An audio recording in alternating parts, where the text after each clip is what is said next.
Do you get numb or tingling sensation when you are anxious? So sa video natin for today, ipapaliwanag ko ang connection ng numbness and tingling sensation when you are anxious. So by the way guys, my name is Sherwin and I just want to share some knowledge about anxiety disorder and panic attack. Numbness and tingling sensation, it is one of the most common anxiety symptoms. Most of the people na nakararanas ng mataas na level ng stress and anxiety ay maaaring maka-experience ng numbness and tingling sensation. Mula sa kanilang kamay, paa, at maaari mo rin itong maramdaman sa iba't ibang parte ng iyong katawan. Like face, legs, arm, and neck, at marami pang iba.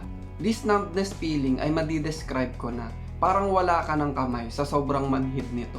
Para itong nangangapal na may halong tusok-tusok na pakiramdam. To the point na nararamdaman mo yung mga bagay na hinahawakan mo. Pero parang merong weird sensation. And the sense of touch is not 100% there. This numbness sensation can also accompanied by pins and needles and burning skin sensation. Ito yung parang may tusok-tusok na pakiramdam sa iyong kamay o paa at parang medyo umiinit yung balat mo. And sa totoo lang, sa mga taong naka-experience ng anxiety disorder ay iba-iba ang description nila dito. And many people ang nakaka-experience nito during times of intense stress and panic. But others katulad ko noon ay nakararanas nito halos buong araw. And sa totoo lang, may iba't ibang dahilan kung bakit ba natin ito nararamdaman when we are anxious. Madalas itong lumalabas dahil sa ating body stress response na tinatawag na fight, flight, freeze response. When we are stressed, worried, and fearful, ang ating katawan ay nagre-release ng stress hormones sa ating bloodstreams. And these hormones creates physiological and psychological changes in our body in order to prepare us to deal with that threat. And one of these changes na nangyayari sa ating katawan tuwing tayo ay nasa fight, flight, freeze response ay ang dugo natin ay mas nagfo-focus dumaloy sa mga parte ng ating katawan na very essential kung kailangan nating lumaban or tumakas sa isang danger situation. Maaari itong mag-focus sa iyong legs para kung kailangan mong tumakas or tumakbo sa isang danger situation, or sa iyong arms para kung kailangan mong lumaban doon sa threat. And when this happens, yung sense of touch natin sa ibang parte ng katawan na hindi naman gaanong essential is humihina. And that's the reason kung bakit minsan namamanhid ang ating kamay, ang ating muka, pwede rin sa batok at sa ating paa. Like so many other anxiety symptoms, ang hyperventilation ay isa rin sa number 1 na dahilan kung bakit tayo maaaring maka-experience ng numbness and tingling sensation. Dahil kapag humihinga ka ng masyadong mabilis at mababaw, yung oxygen level ng ating katawan ay masyadong tumataas. Dahilan kung bakit minsan tumitigas at nanlalamig ang ating mga extremities. At yung carbon dioxide naman ng ating katawan na very essential sa changes of gases ng ating katawan ay masyadong tumataas. This can create other symptoms like rapid heartbeat, lightheadedness, and of course numbness and tingling. So sa susunod na makaranas ka ng mga gantong sintomas, isiguraduhin natin na ayusin natin ang ating paghinga. During a perceived threat, na-anticipate kasi ng ating brain na mas kailangan ng ating katawan ng extra oxygen in order to fight or flight that threat.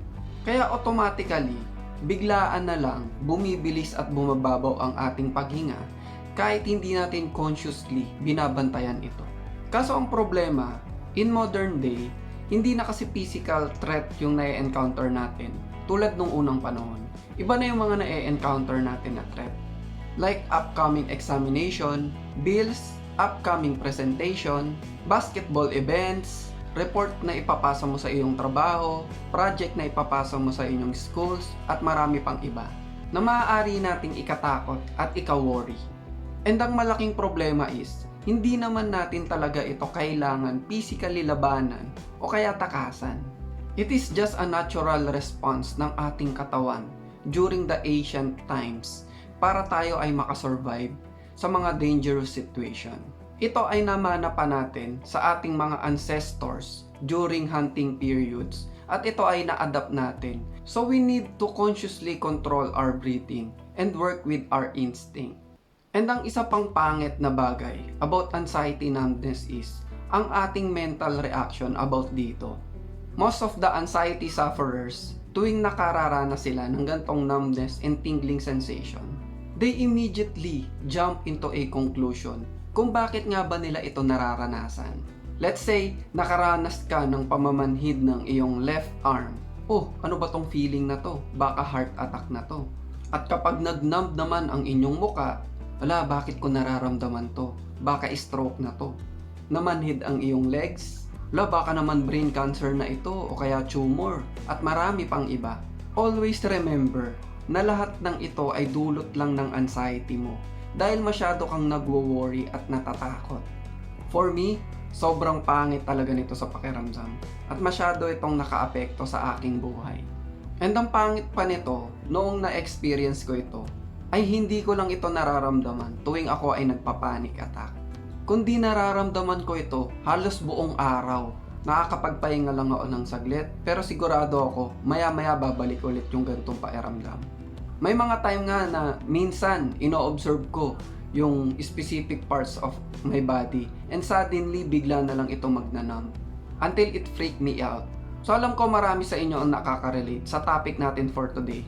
So wag nyo kalimutan mag-comment kung kayo ba ay naranasan nyo rin ito. The best way para ma-counter or malabanan natin yung gantong uri ng sintomas is kailangan nating pumunta sa doktor para magpakonsulta.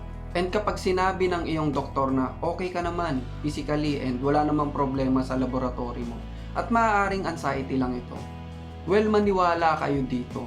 Kailangan nyong baguhin yung thinking pattern ninyo para ma-overcome ito. Well, of course, alam ko rin sa sarili ko na may mga time talaga na nagda-doubt kayo dahil hindi maiwasan mag-worry dahil iba talaga ito sa pakiramdam. But trust me, it is also part of the recovery process. May mga time na suddenly mararanasan mo talaga yan. And yung brain mo will try to convince you na this time maaaring heart attack or stroke or kung ano bang mga sakit yung nararamdaman mo na kinakatakutan mo. Just train your brain in a repetition na this is just a symptoms of your stress. And wala ka naman talagang serious illness. So I hope nakatulong sa inyo itong simple video ko.